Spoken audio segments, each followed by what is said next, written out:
zalim kızı Mezebe vermeyin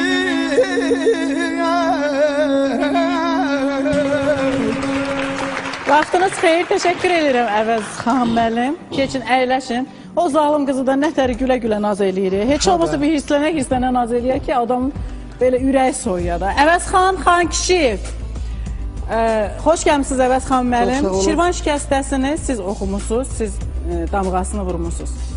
Şakirdən sonra, Aşıq Şakirdən sonra. Bəli.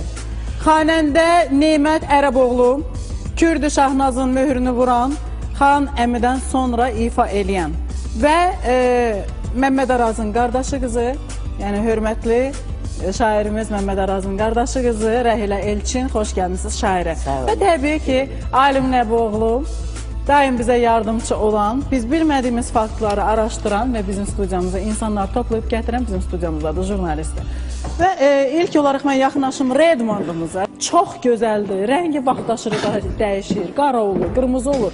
Amma əsas odur ki, çox dadlı pişirir ha. Vaxta fövqəladə qənaət edir. Nə edirik bugün? Bugün biz toyuq cigəri pişirəcəyik. Toyuq cigəri. Tapdın. Nəhayət tapdın. Cigərdir o. Bəli, cigəri. İlk öncə biz 10 dəqiqə soğanı qızardacağıq. Sonra cigəri əlavə eləyəcəyik. Cigəri əlavə eləyək. Bəli, 10 dəqiqə. Ürəgi də var. Ürəgi də var. Ürəgi də əlavə eləyək. Sonra cəmi 20 dəqiqə vaxt aparacaq. Yerdə qalan vaxtı qarışdırmaq da lazımdır. Lazım deyil. Yerdə qalan vaxtı mən sizə eləyəcəm. Başın üstünü kəsmək lazımdır. Xeyr, lazım deyil. İndi başa yağı tökək biz. Başlasın qızartmaq. Bəli. Bəli. Vaxtınıza qənaət edin. Bu fritur üçündür. Fritur üçün nədir də demək? Bunun içinə yığırıq belə qəşəng-qəşəng doğrayırıq kartofları, sonra qoyuruq yağın içinə. Qəşəngdir. Yeri kökərik. Və bu da buxarda bişirmək üçündür. Bəli. Aha, bu da buxarda bişirmək üçündür. Suyu tökürük qazanın içinə. Bunu da qoyuruq ağzına belə. Vəssalam, pişir yavaş-yavaş hər şeylə. Ən gözəlsə budur, bax nəyi götürür bax belə qazanı ki, əliniz yanmasın. Rahat-rahat Gün qazan işığına çıxarda çıxarır. bilərsiniz. Bəli. Bəli. Bu model Ulvira xanım Redmond M150-dir. Bəli, Redmond M150. Bizə bunlar lazım deyil, hə? Bugün lazım deyil. Bugün bizə lazım deyil. Bəli. Yağı tökək. Baş aşbaz Ulvira Qarayevanın əlindən. Birinci yağı tökürəm, hə? Bəli. Bu yağ, bu soğan. 50 qram, 50 milliqram bizə bugün bitki yağı lazım idi. 200 qram baş Yaşlı olar soğan. ki, zeytun olsun. Olar, o xanımların zövqünədir. Və 300 qram qaraciyər. Qaraşdırın. Bəli. Cigəri də sən orada bir təhər elə gör nə edirsən. Cigəri. Cigəri yansın bu toyuğun. Aha. İndi buna bir proqram verib başlasın qızarmağa. Ağzını örtməlikdə qızarsın, hə? Bəli, qapağı bağlayırıq və rahat-rahat o orada öz işini görür. Menyu ilə biz jarka proqramını seçəcəyik. Qızartma. Bəli. 5 saat verir. 15 dəqiqə verdi. Rəxam. 15 dəqiqəni biz eləyirik. 25 dəqiqə və start. Yandırıb eləməz ki. Xeyr, Rəxam. Təzə gəlindən yaxşıdır ki bu. Təzə gəlin hər şeyi yandırır. Əla. Təşəkkür edirəm. Redmond yeməyimizi pişirsin, biz isə başlayaq söhbətimizə. Söhbətimizi yavaş-yavaş pişirək. Bizim bugün studiyamıza sağ olun bir daha deyirəm gəlmişsiniz. Rəhlə xanım, xüsusən çünki Rəhlə xanım bilirəm ki, uzaqdan gəlib Naxçıvana məhz bizim verilişimizə görə gəlmişsiniz. Təşəkkür edirəm. Uzaqdan gələn başqa kimsə var yenə? Qala kəndindən. Hardan? Qala kəndindən. Hə, oraya elə hər gün gedib gəlirik də, yaxındır, şükür Allah da. İndi məsafələr elə böyüyüb ki, qala da qulağımızın dibidir. Rəhlə xanım, çox nə qədər kitab çap eləmişsiniz, nə qədər sizin fəaliyyətiniz olub, nə qədər yaradıcılığınız olub da, izləyənləriniz olub. Nə oldu birdən-birə itdiniz, heç gündəmə gəlmirsiniz? Nə baş verib sizin həyatınızda ki, yoxsuz? Yəni bilirsiniz, yəni mən misralarla, şeirlə, sətirlə başlamaq istəyirəm. Deyirəm ki, pünhan dərdim, pünhan ağrım, için yandı bağrım, axırda da yalqız qaldım. Dərd gətirdi zara məni, talih çəkdi dara məni. Qocalığımı da gəncliyimdə yaşadım.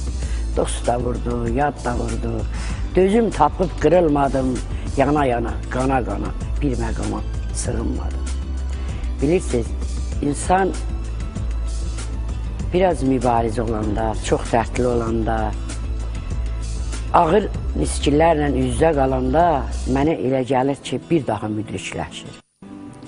Və ürək ağıllı, ağıl isə ürəkli olanda insan daha güclü olur. Nə baş verdi sizdə? Yəni, mənim taleyimdə baş verənlər, hələ ilk körpə vaxtlarımdan mən həmişə dərdlə, sarsıntı ilə üz-üzə qalmışam. Siz ananızı lap körpə ikən Bəli, anamı lap körpə vaxtında itirmişəm, lap körpə vaxtında. Yəni, o vaxtlar,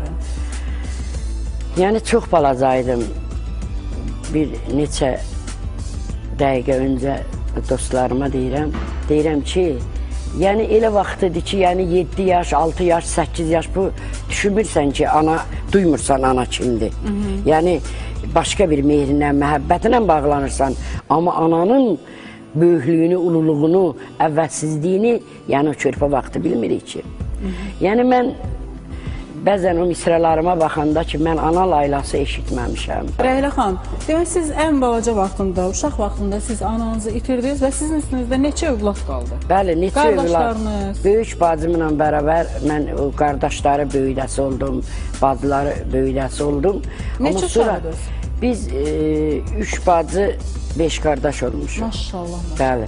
Atanız sağıdır onda? Atam sağıdır. Atam, Amma təsərrüfatdır, uşaq böyütməkdir. Atam müəllim olub, atam halal zəhmətlə yaşayan bir insan olub.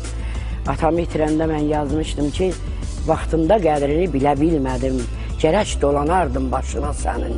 Sənli bir ömrü yaşatmaq üçün gərək calanardım yaşına sənin. Yəni, atam bizə hamanı olub, hamata olub. O körpə vaxtlarımızda, mən atamdan ana məhəbbətini dummuşam. O qayğı axarlı... Atanız sonradan evlənmədi? Evləndi. O qayğı axarlı elə çaydı ki, ikiyə bölünüb bir ürəyi də tapmışam. Rəhlə xan, evləndi, nə baş verdi? Yəni, ögey ana ilə yaşamınız necə keçdi? Yox, yaşamımız çox yaxşı keçdi. Yəni, bizim... Yəni, ögeylik, doğmalıq... Yox, ögeylik, doğmalıq bizim ailədə heç vaxt bilinməyib.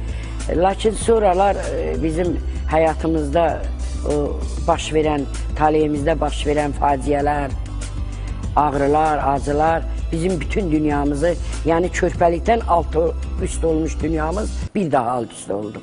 Yəni siz 3 qardaşınız idi? Bəli, mən 3 qardaşımı itirdim. Hətta 2 qardaşımı elə bir gündə itirdim. 25 günün içində, yəni bir gündə itirdim.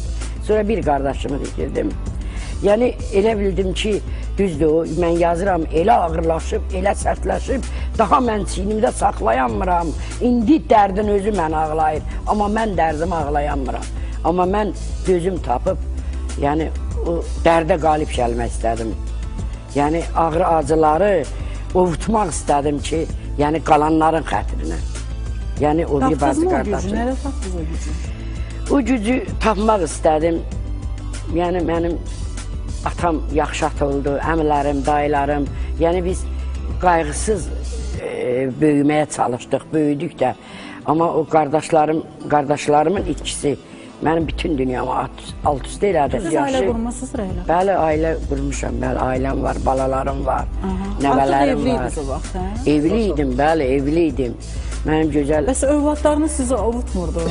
Yox, ovudurdu. Yəni mən əsasən bəlkə də məhv olardım, ölərdim. Amma özüm anasız olmuşam. O varlığın həsrətini o qədər çəkmişəm, o qədər sarsıntı, sıxıntı keçirmişəm.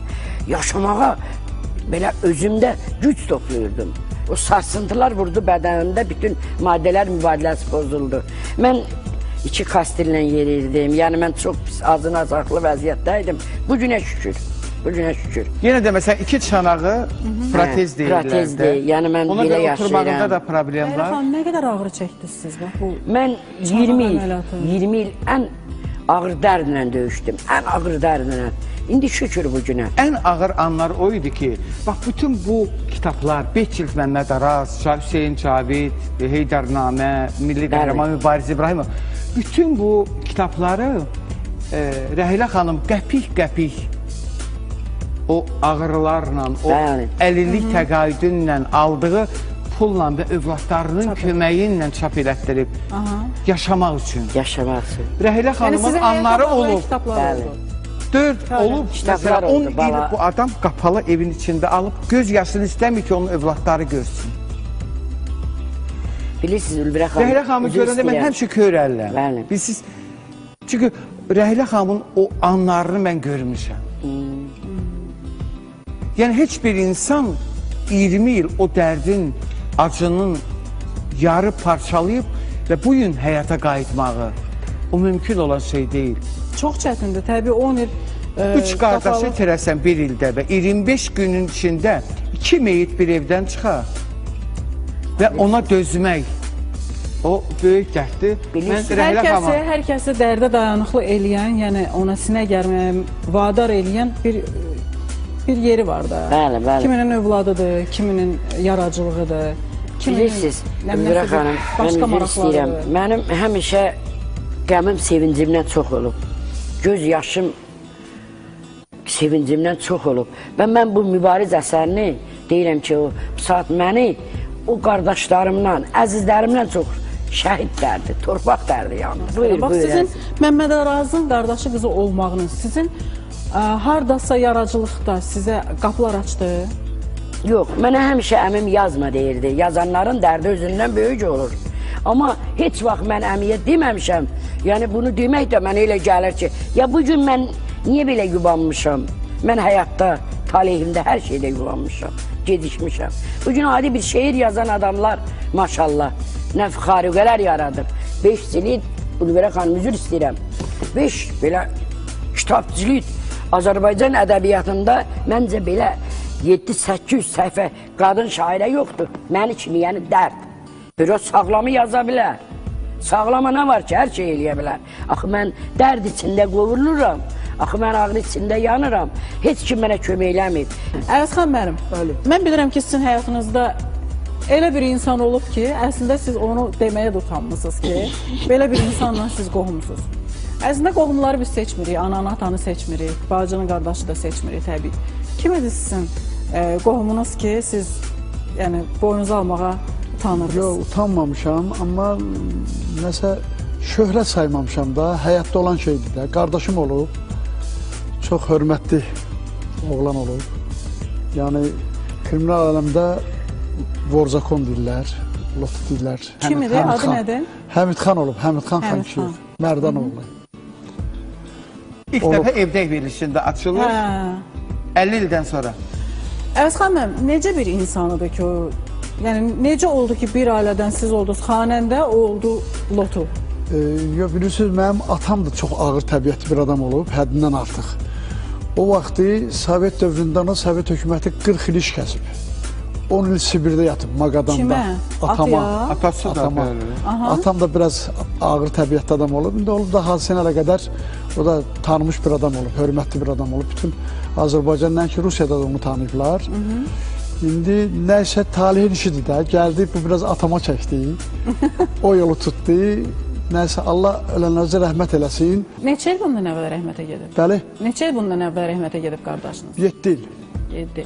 Bəs əgər münasibətləriniz bu gözəldirsə, hər şey yaxşı idisə, niyə siz intihar edirdiniz onun üzrə? Yox, inkar eləməmişəm, əstəğfurullah. Amma çalışırdınız. Şöhrət saymamışam özümə ki, harasa dedim ki, mənim qardaşım. Tanıyan tanıyıb. Amma çalışmışdınız, siz özünüzü öldürmək istəyirdiniz. O başqa şeydir. Nə idi? Yox, başqa bir hadisə idi, nəysə. Elə Yəni, bununla mən bağlı deyim idi. də, yəni- De, ay əlim, de. Bilirsiniz- Sən deməsən, bu danışmırlar artıq. Əvəzxan mənim həqiqətən mənim sevdiyim xanəndə, müğənnidir, həm də gözəl aşıqdır. Qazı yandırır ki, özünü öldürsün. Artıq tükənir, səbir kasası tükənir. Bir dəfə olub o. Bir dəfə olub. Hər şey öyrənilib. Harada Bir də Əvəzxan müəllimin 3 qızı, 3 də gözəl müğənnidir, mənim üçün maraqlıdır. Ancaq ən çox toylara Gülnar aparır. Soruşdum ki, niyə Gülnar aparırsan? Deyir, çünki Gülnar məndən qız müğənnisi kimi pulu az istəyir. O birisi qızlarım çox pul istəyir. Bəli. Bəli, bax bu da ilk dəfə açılır. Yəni qızlarınız sizlə toya gedəndə pulu sizlə bölürlər. Yox, deyir, qız müğənnisi ki, mənim öz qiymətim var, papa, bunu mənə verməlisən. Gülara qızım var, məndən çox toy gedir maşallah. O bahalıdır. Hə, toy görsə istəyəndə deyirəm ki, Gülü bir toy danışmışam, deyir ki, mənim pulumu danışmışsan Addelli. Addelli, mənə çox qiymətli. Amma Gülnar yola gedəndir, nə verir, götürür. Amma Ona görə bir şey Gülnar sorusunda aparır. dəqiqləşdirim. Siz o qazı açanda özünüzü öldürməyə kim sizi xilas elədi? Qardaşım vardı, Elxan adlı qardaşım. Gəlib bizi təsadüfən görüb evdən o birisi otaqdan, yəni balkondan iyi gəlir, açıb qapını, qazı bağlamışdı. Artıq zəhərlənmişdiniz yoxsa? Bir balaca Başqa cəhənnəmə səfərdəydim, yol üstəydim o tərəfə Sonra sarı. nə düşündünüz? İndi sevinirsiniz ki, özünüzü öldürməlisiniz. Əlbəttə, indi bilirsiniz, ani bir şey olur da. Nəsə dəyişdi həyatınızda o hadisədən sonra? Əlbəttə, çox dəyişikliklər oldu. Nə? Hər şey. Şükür Həyata Allaha. baxış- Ondan sonra Allah Teala qapı açdı, parladım, tanınmış bir müğənni oldum. O müəyyən borc vardı, onu elə heç bir ay çəkmədi, o borcu da verdim. Qurtarıcı getdi. Yəni Allah özü kömək oldu da. Zəiflik əlamətidir. Mən heç kimin məsləhəti görmürəm. O nəinki qadın elə şey eləməməlidir. Həyata Yəni qəsd dözsün eləmək. keçsin də onu. Bəli. Dözsün ki, Rəhlə xanımın əslində özünü öldürmək üçün nə qədər səbəbi vardı? Heç tərpənə bilmirdi. Mən yazmasam ölərəm ama. Yazmasam ölərəm. Rəhlə Mən xanımı yasadan sevgiyle, yazmaqdır, məhəbbətlə. Ulya. O mənim bir sevgi şeirim var. Saxla tarasında, saxla bu eşki. Gözləri qarasında sıxma bu eşki. Ömürlük əmanət saxla bu eşki. Özgələr qədrimi nə bilər gülüm. Rəhlə xanım kimə yazmısınız? Kimə həsr eləmisiniz? Sevdiyim bir insana. Həyat yoldaşına, Həyat dəhşət yoldaşına. qısqancdır Rəhlə xanıma. Dəhşət. Yəni Qısqancsınız. ola bilər ki, dəhşət. bilirsiniz, Allah. bilirsiniz. Rəhlə xanım üzr istəyirəm. Rəhlə xanımı Bakıya çağıranda, Rəhlə xanım gəldi. 5 gün oldu, 6-cı gün Rəhlə xanım. Nə olub bu Rəhlə? Getmək istəyirəm. Çünki kişinin vaxtında dövründə çoxlu katibələr olub. Mini yumkada belə açıq. Artıq Rəhlə xanımda yaşlaşdıqca, yaş üstə gəldikcə daha çox qız bunda bu hadisələr baş verir. Və qızın da, qızı həyat yoldaşını bilsən necə qısqanır. Ay, Mənim ay, o ay, kürəkənə ay. yazığım gəlir. Canım elə gəl ki, suya. bu qısqanclığınız xəstə olduğunuz dövrdə daha da güclənib, yox? Daha da. Bəzən elə Çünki- olur ki, dərd adamı elə sarsıdır, hər şey yaddan çıxır. Yəni elə Bəzən mənim hərəkətsiz insanlara qaldığınız güvəncim itir. Bəzən insanlardan ən Yoldaşınıza yaxın, güvəndiniz? ən yaxın yox, heç kimə güvənmirdim. Bir Allaha güvənirdim. Amma kürəkənləri əsl oğul oldu, onu Hə. mən dana bilmərəm. Hə. Aydın və o birisi, Hə, Aydın çox Rasim, sağ olsun. Rasim, Bu hə. gün Bakıya gələndə Yəni- o Aydının evində qalır. Gör neçə ildir, 20 ildir bu Aydının evində. Hələ Aydın müəllim bir dəfə demədi ki, ay Səmən, nə oldu elə sənin nəslin kökün hər dəfə gəlirlər, bizdə qalırlar. Nə qızı, nə kürəkəni. Ona Onların görə mən hamısı Aydına mən hesabıma təşəkkür edirəm. Qız Vallahi evdə elə qayda qanun kürəkənlər var yaradıb, ki- qısqanıb, gözü qıpıq eləyib də kürəkəni. Rəhlə xanım kimi qaynaması olan adam Amma necə deyə bilər mən gəlməyib? bilirsiniz, Ülviyə Ancaq xanım, Rəhlə xanımın müsbət cəhəti odur ki, heç zaman qızlarının kürəkənin ayağına, kürəkəni qızların ayağına Rəhlə verməyib. xanım çox hökmranlı qadın oxşuyur. Yox, həyatda yox. İradəli. Həyatda yox. Həyatda kəpənək qədər zərifdir bu insan. Elmira Əliyeva kimi kövrək, zərif. bilirsiniz, Elə Ülviyə hökmlü xanım, görünür. Heç Elmir kimə, Əliyeva dedi ki, ürəyim ağrıyır.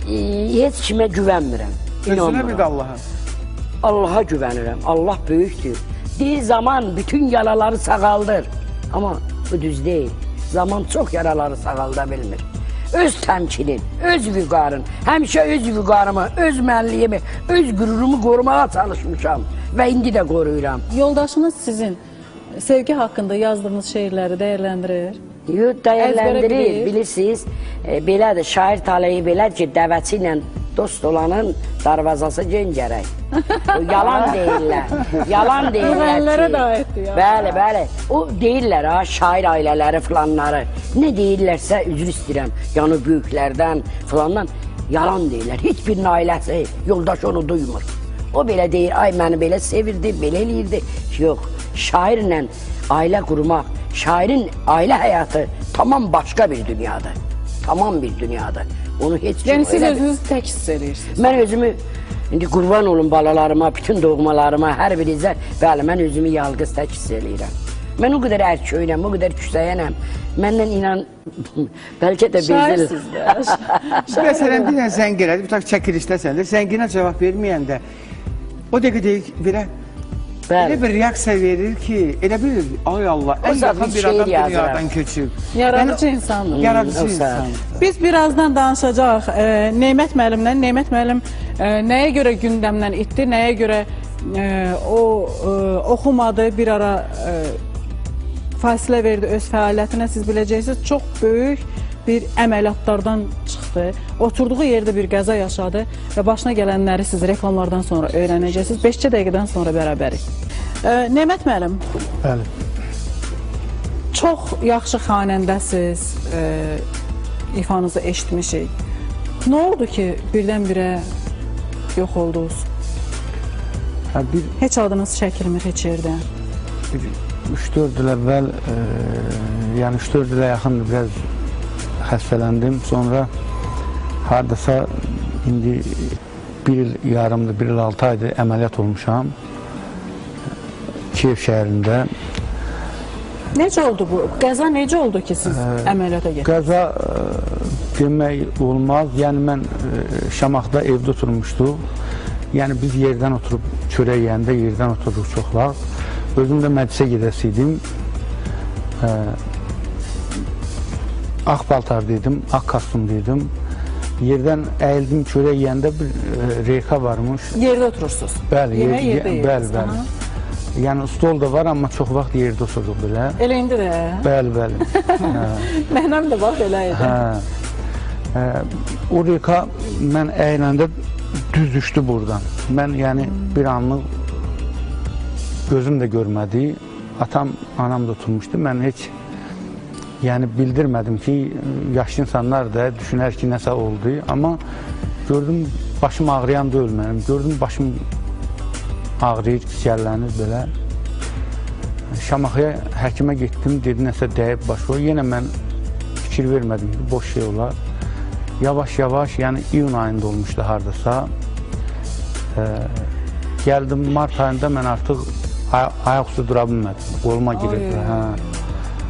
Ağır reyka. Hə, bilinmirdi ki, nə idi. Mən deyirdim, başıma belə reyka dəyib, həkimlər elə bir müalicə yazırdı. Sonra tomoqrafiya olundu, Bakıda göndərildi Kiyev şəhərinə. Dedilər, tez bir halda əməliyyat olunmalıdır. Getdi Kiyev. Çox mu çəkdi reabilitasiya dövrü? Hardasa 12 saata yaxın əməliyyatda qaldım. Kiyevdə. Qorxurdunuz? Yox. Yəni başqa vaxt mən Allahın böyüklüyünə bir daha inandım. Yəni hamımız inanırıq, Allah böyüdür. Amma orada mən bir daha Allah Taala'nın böyüklüyünü gördüm ki, mənə o qədər səbir, güc verdi ki, yəni başqa vaxtda biz diş çəkdirəndə narahat oluruq adi. Amma o boyda əməliyyata mənim qardaşım yəni 2 gün çörək yemədi mənə görə, mən əməliyyata girəsiydim. Amma Allah Taala tərəfindən elə bir səbir gəlmişdi mənə ki, elə güc gəlirdi ki, mən bilmirdim ki, mən əməliyyata girəcəm hətta. Üçünüz də ölümdən qayıtmış insanlarsınız. Nə dəyişir insan həyatında? Haçan ki artıq ayrıldın, gəldin özə başa düşdün ki, sənin ikinci həyatın başlayır. Nə dəyişir həyatda? Mən Hər şey dəyişir. İcazə Bir versələr daha mən... mübariz olur. Yəni insan kimi necə dəyişirsiniz? Var mı o dəyişir? Mən özümü deyə bilərəm ki, yəni mən bir insana bəlkə yolunda ölümə gedinsən, o bunu bilmir, dərk eləmir.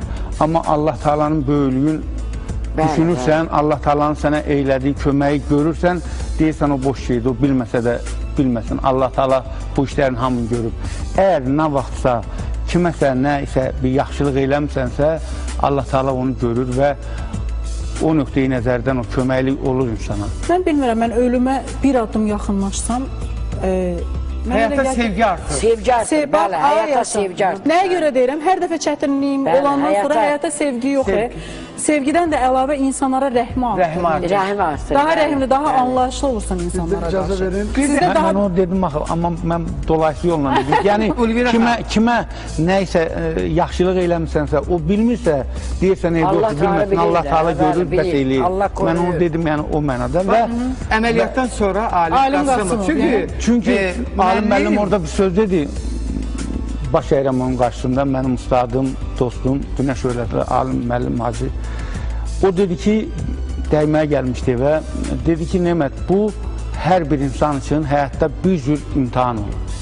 Biri avariya düşür, biri yəni əməliyyat olunur, hərə bir cür imtihandır. Amma bu imtihandan sən Allah şükür elə çıxmısan ki, yəni 12 saat az vaxt deyil. Onu da qeyd edeyim ki, Nemət müəllim bizim muğam ustadı, ölməz sənətkarımız Nəriman Əliyevin tələbəsidir. Muğamların sirlərini Alim Qasımovdan öyrənib. Yeganə xanəndədir ki, bəstəkar mahnıları oxumur, muğam təsnif yalnız xalq mahnıları oxuyur. Niyə oxumursunuz?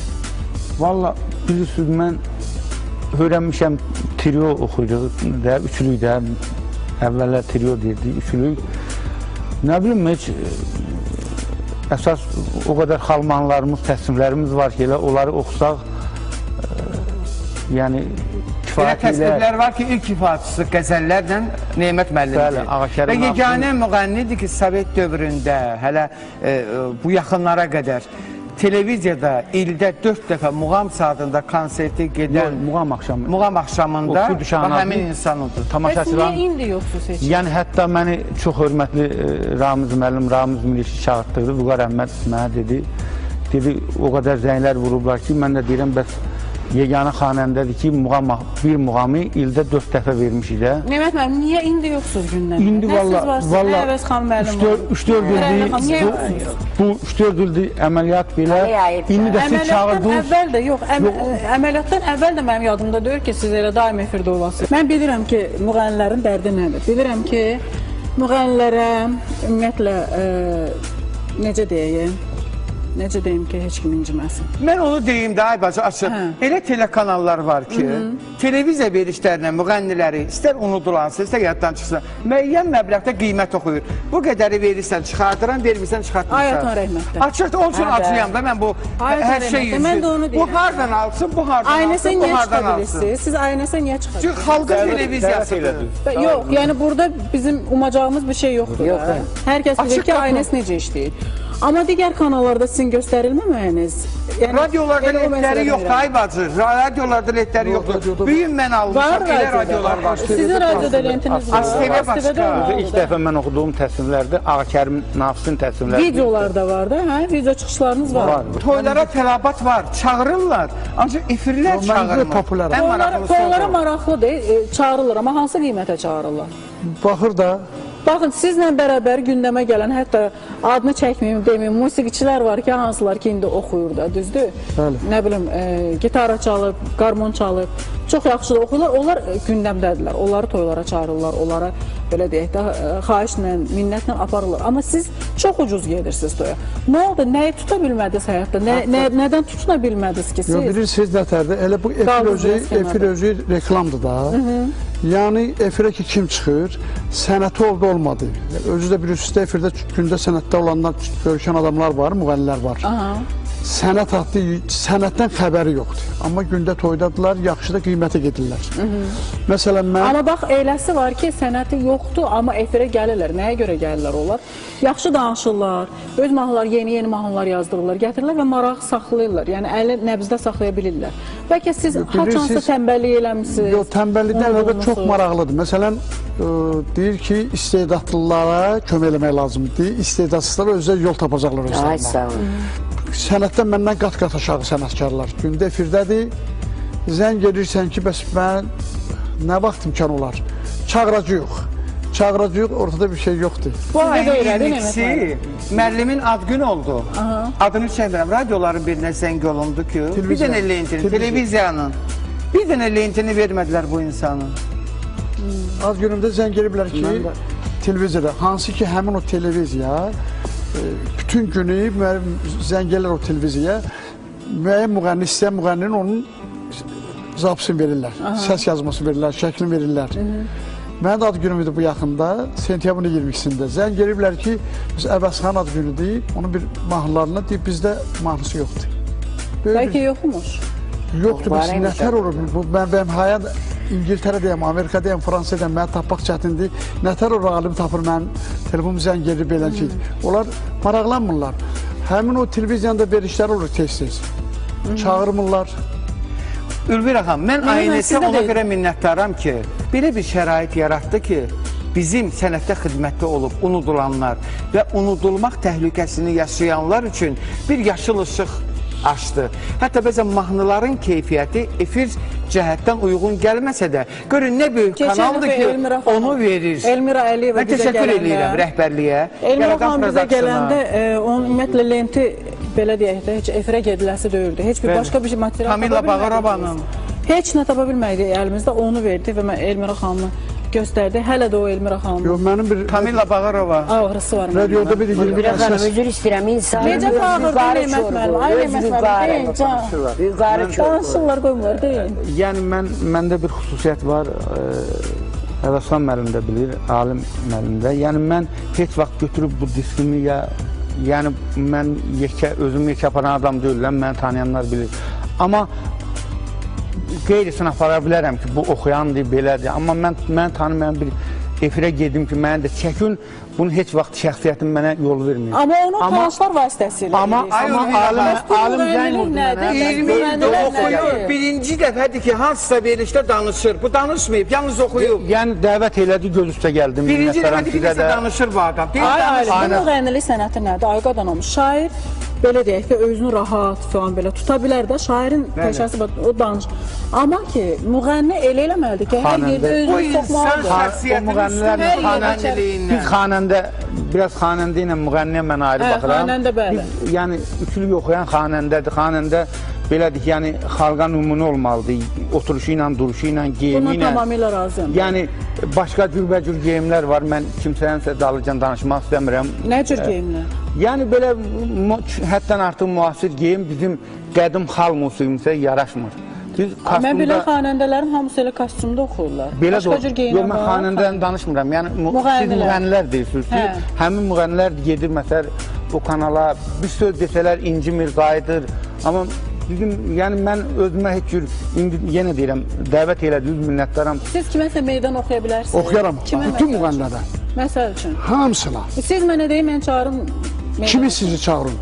Adlısından tutmuş adlısına qədər hamısından hazıram qoyun. Yəni deyirsiniz, çulunuzu sudan çıxardarsınız da. Hər zaman meydana Elmira xanım iki güldür. Yəni oxumaqla canım bala, yoxsa əlbə yaxa döyüşə meydana çağırır. Yox, oxumaq meydanı, oxumaq meydanı. Yox, qanunda kriminallıq var. Həmid xan var, atası var. Ay Allah, Əvəzxan müəllim. Mən Redmonda keçim, bir Redmonda qulaq asım. Nemət müəllimi də eşidəcək. Nə oldu? Boşaldı ki bu? Hazırdır. Yeməyimiz gəlir. Aha, hazırdır. Oha, cigər pişdi. Pişdi. Əsas o deyil, cigər pişsin. Vəssalam. İndi özünün dadına bax, mənə təriflə də. Mən artıq yemişəm Elmira xanım. Təşəkkür edirəm. Redmonda hökmən gedin Redmonda olun. Çünki Redmond sizin həyatınızı asanlaşdırır. Bir gəlini əvəz eləyir. Əməli başlı işləyirsiniz, keyf eləyirsiniz. Redmonda işləyirsiniz, keyf eləyirsiniz. Redmondun işi nədən ibarətdir? Siz hər şey əlinizə nə düşürsə, əslində elə bir çətin bir şey yoxdur. Götürsünüz bura yağı tökürsünüz, tuzu istiyordur və əlinizə hansı ərzaqlar düşürsə tökünün içinə, proqramını verin, nə istəyirsinizsə, o sizin üçün onu pişirsin, siz də keyf eləyin, yoldaşınıza naz eləyin. Uşaqların dərsinə baxın, gedin saçınıza baxdırın, dərinizə qulluq eləyin. Bax, belə həyat yaşayın. Redmond sizi elə gözəlləşdirəcək. Redmonda evə alırsınız, vaxtınız artır, özünüz gözəlləşirsiniz, sizin həyat yoldaşınız sizi daha da çox sevir. Bax, belə bir şeydir Redmond. Təşəkkür edirəm Gülar xanım. Proqramımızın sonunda istəyirəm bizim hörmətli xanəndəmiz Nemət Ərəboğlu bir ifasını bizə göstərsin. Darıxmışıq, çoxdan da eşitmirik. Və bununla da sizlə sağolaşaq növbəti proqramımıza qədər inşallah. Növbət dəfə yenə saat 1-də görüşəcəyik.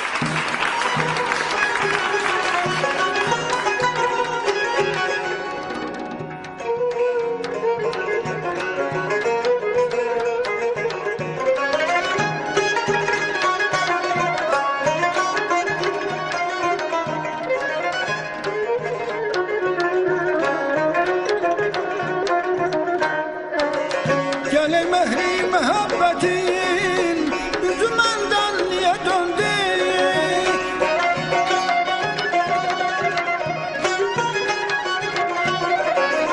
Gele mehri muhabbetin yüzü menden niye döndü? Ağzı şekerle bıkandım ay gülüm yüzü menden niye döndü? Ağzı şekerle bıkandın ay gülüm yüzü menden niye döndü? Niye döndü, niye döndü? Yüzü menden niye döndü?